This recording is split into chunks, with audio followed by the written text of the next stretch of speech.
안녕하세요. 오늘은 AI 혁명 뒤에 숨어 있는 어쩌면 진짜 주인공일지도 모르는 아주 중요한 기업이죠. 램 리서치에 대해 한번 자세히 들여다보겠습니다. 지금 AI 때문에 세상이 난리잖아요? 완전 새로운 골드러시가 열린 셈이죠. 모두가 금을 캐겠다고 달려드는 이 판에서 진짜 돈을 버는 사람은 과연 누구일까요? 아마 많은 분들이 엔비디아 같은 칩 설계 회사를 바로 떠올리실 거예요. 물론 맞습니다. 하지만 그게 이야기의 전부는 아니라는 거죠. 네, 옛날 골드러시 때를 생각해 보세요. 진짜 부자가 된 사람들은 금을 캔 광부들이 아니라 그 광부들에게 가장 튼튼하고 좋은 곡괭이와 삽을 팔았던 사람들이었습니다. 이 반도체 세계도 놀라울 정도로 똑같습니다.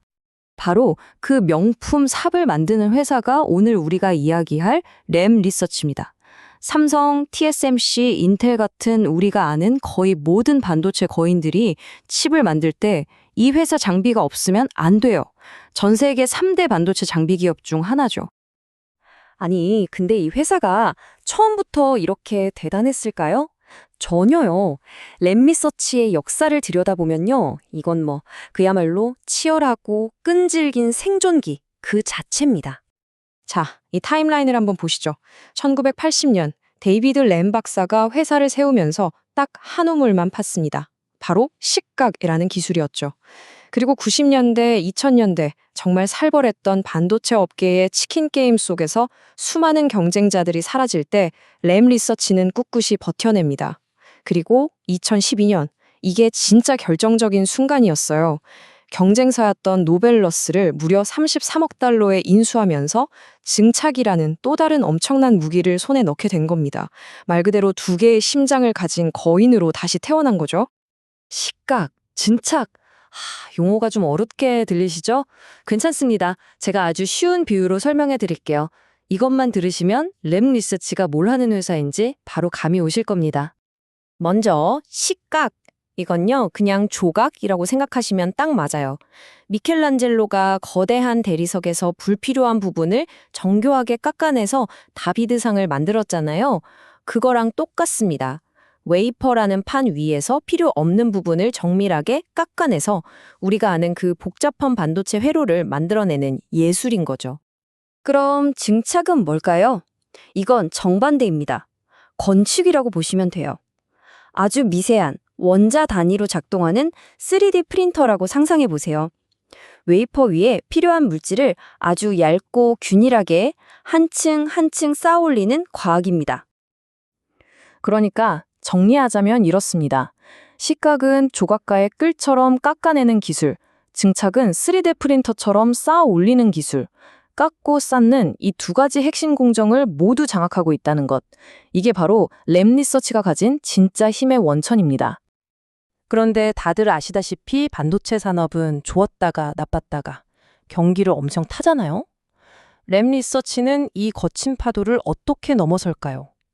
여기에 아주 기가 막힌 비즈니스 모델이 숨어 있습니다. 자, 이 수익 구조를 한번 뜯어볼게요.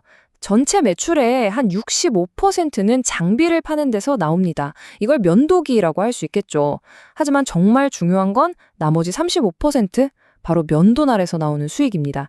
CSBG, 그러니까 고객 지원 산업부에서 나오는 부품이나 서비스 매출을 말하는 거죠. 이게 왜 중요하냐면요. 면도기, 즉 장비 판매는 경기가 안 좋으면 기업들이 투자를 확 줄이니까 매출이 뚝 떨어질 수 있어요. 하지만 전 세계에 이미 깔려있는 수만 대의 장비는 계속 돌아가야 하잖아요. 거기서 부품도 계속 갈아줘야 하고 서비스도 받아야 하죠. 이게 바로 면도날 수익입니다. 경기가 좋든 나쁘든 꾸준히 들어오는 안정적인 현금 흐름인 셈이죠. 바로 이 돈이 있기 때문에 불황기에도 흔들리지 않고 다음 세대 기술 개발에 어마어마한 돈을 쏟아부을 수 있는 겁니다. 이게 바로 램 리서치의 강력한 경제적 해자가 되는 거죠. 자, 이제 진짜 본론으로 들어가 보죠. 그래서 이 모든 게 도대체 AI랑 무슨 상관이냐? 왜 AI 시대에 램 리서치가 없으면 안 된다고 하는 걸까요? 요즘 AI GPU의 심장이라고 불리는 게 바로 HBM, 고대역폭 메모리입니다. D램 칩을 그냥 옆으로 까는 게 아니라 아파트처럼 위로 쭉쭉 쌓아 올린 거예요. 그래야 데이터 처리 속도가 어마어마하게 빨라지거든요. 자, 근데 이 아파트 각 층을 연결하는 엘리베이터가 있어야겠죠? 그게 바로 TSV라는 기술입니다. 실리콘에 아주 미세한 구멍을 뚫어서 전기가 통하는 길을 만드는 건데, 자, 구멍을 뚫는 건 뭐죠? 바로 램 리서치의 전문 분야, 식각이죠. 그리고 그 구멍을 전기가 통하는 물질로 채우는 건요? 이것도 램 리서치의 또 다른 전문 분야, 증착입니다. 결국 HBM을 만들려면 램 리서치의 기술이 반드시 필요하다는 거죠. AI는 연산만 하는 게 아니죠. 어마어마한 데이터를 저장해야 합니다. 여기에 쓰이는 게 바로 3D 낸드인데요. 이것도 똑같습니다. 데이터를 아파트처럼 계속 위로 쌓아 올려서 저장 용량을 늘리는 거죠. 요즘엔 300층이 넘는 마철로 같은 칩도 나오잖아요. 이렇게 높아질수록 더 깊고, 더 좁고, 더 정밀하게 구멍을 뚫어야 하는데, 네, 이것도 바로 램 리서치의 식각 기술이 없이는 불가능한 일입니다. 결국 이겁니다. AI 반도체의 미래는 평면이 아니라 수직으로 향하고 있습니다. 그리고 그 수직의 세계에서는 램 리서치의 역할이 선택이 아니라 필수가 된다는 뜻이죠. 하지만 영원한 왕은 없죠. 이렇게 강력해 보이는 램 리서치에게도 분명한 약점, 즉 리스크가 존재합니다. 이것도 우리가 꼭 짚고 넘어가야겠죠? 이 숫자 5, 이게 모든 걸 말해줍니다. 삼성, SK하이닉스, 마이크론, TSMC, 인텔, 램 리서치의 운명을 좌우하는 고객사 숫자입니다. 딱 이 5회사의 매출이 극도로 집중되어 있어요. 이 말은 즉, 이 중에 한두 곳만 투자를 줄여도 회사 실적이 바로 휘청거릴 수 있다는 거죠. 그 외에도 몇 가지 중요한 리스크가 더 있습니다. 첫째, 반도체 산업 특유의 극심한 경기 변동성. 불황이 오면 매출이 절벽에서 떨어지듯 급감할 수 있죠. 둘째, AI에 대한 높은 기대감이 이미 주가에 다 반영되어 있다는 부담감. 셋째, 미중 갈등 같은 지정학적 문제. 특히 중국 수출 통제는 큰 타격이죠. 그리고 마지막으로 어플라이드 머티리얼즈나 도쿄 일렉트론 같은 강력한 경쟁사들과의 기술 전쟁은 하루도 쉴 틈이 없습니다. 자, 그럼 결론을 내려볼까요? 이 문장이 램 리서치의 핵심 가치를 아주 잘 요약해 주는 것 같습니다. AI라는 거대한 흐름 속에서 가장 확실하고 정교한 도구에 투자하는 것과 같다는 의미죠. 마지막으로 이 질문을 한번 던져봅니다.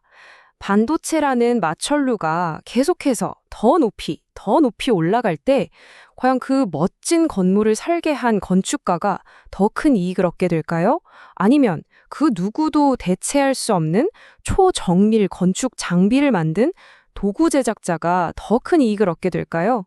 생각해 볼 만한 질문인 것 같습니다.